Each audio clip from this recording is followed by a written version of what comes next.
Luka batin, sakit hati, itu adalah hal-hal yang membahayakan bagi seseorang. Assalamualaikum warahmatullahi wabarakatuh. Perkenalkan, saya dengan Abdul Rais, seorang coach dari Mental Health Travis. Di sini, di dalam video ini, di dalam akun saya ini, saya akan membahas tentang sakit hati, gangguan jiwa, luka batin, emosi negatif, tentang hal-hal yang berhubungan tentang jiwa dan raganya seseorang. Nah, di jiwa seseorang itu terdapat pikiran dan perasaan, terdapat juga gelombang otak. Maka dari itu, bagi seseorang yang ingin memulai hidupnya, merubah hidupnya, memprogram pikirannya, nah, dia perlu menonton yang namanya video ini atau akun ini, ya.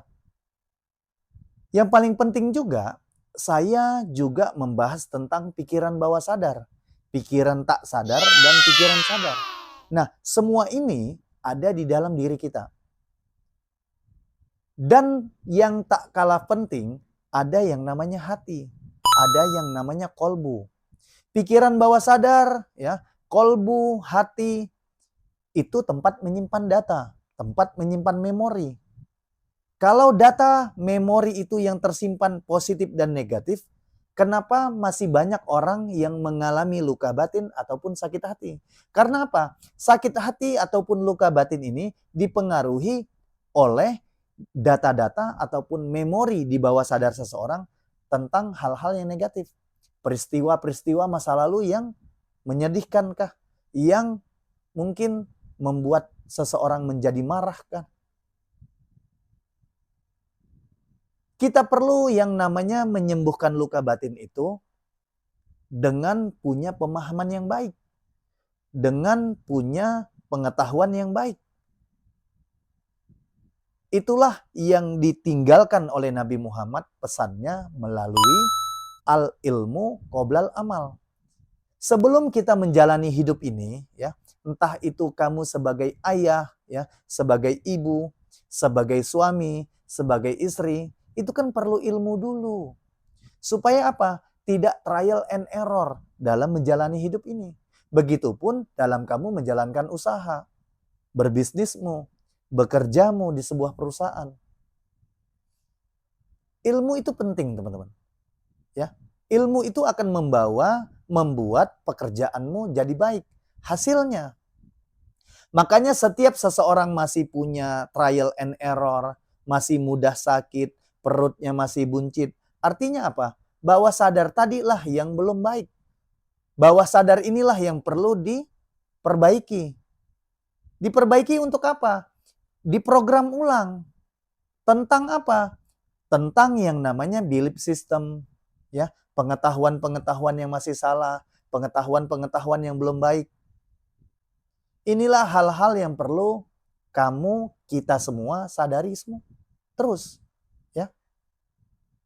luka batin itu disembuhkan bukan dengan obat penenang, teman-teman.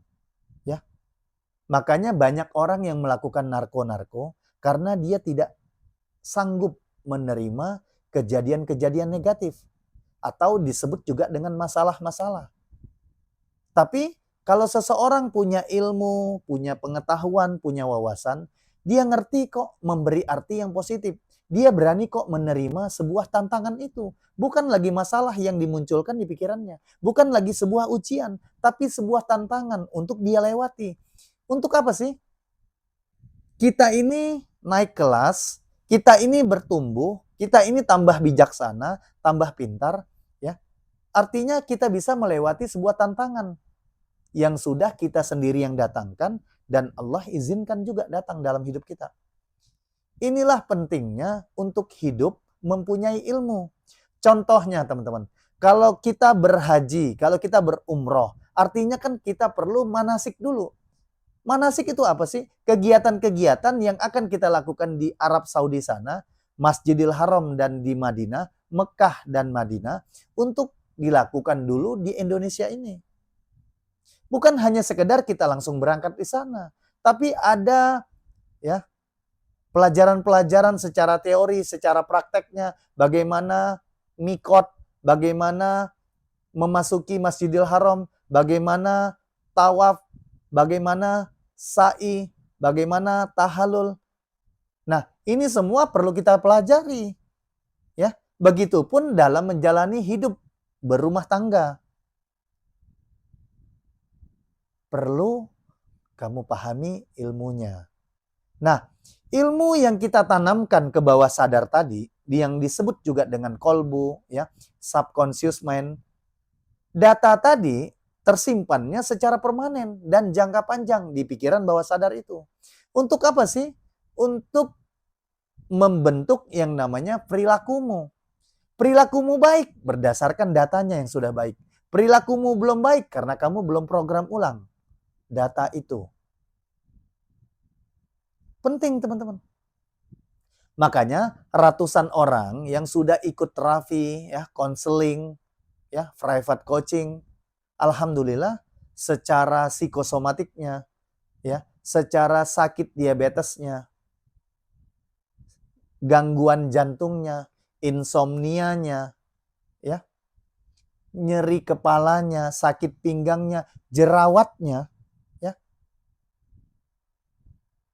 itu bisa mereka sembuhkan dengan apa? Mereka mengubah cara berpikirnya. Mereka mengubah data-data di pikiran bawah sadar. Sehingga datanya baik, datanya positif, perilaku mereka baik. Ya. Berproses pelan-pelan menuju kebaikan. Berproses pelan-pelan akhirnya mereka sembuh.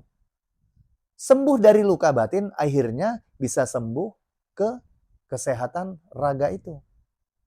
Inilah penting-pentingnya teman-teman untuk mempelajari yang namanya kesehatan jiwa dan raga itu.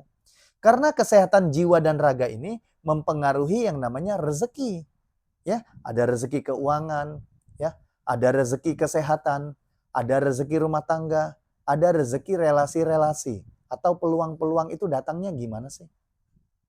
Nah, kalau kamu belum paham caranya, ya, belum tahu ilmunya, kamu bisa gabung bersama saya, ya, dengan ratusan orang yang sudah mendapatkan kebermanfaatan dari ilmu apa? Quranic Self Forgiveness Therapy. Jangan lupa like, comment, and share, ya. Bagikan ke teman-temanmu yang ingin punya pengetahuan seperti ini. Bermanfaat.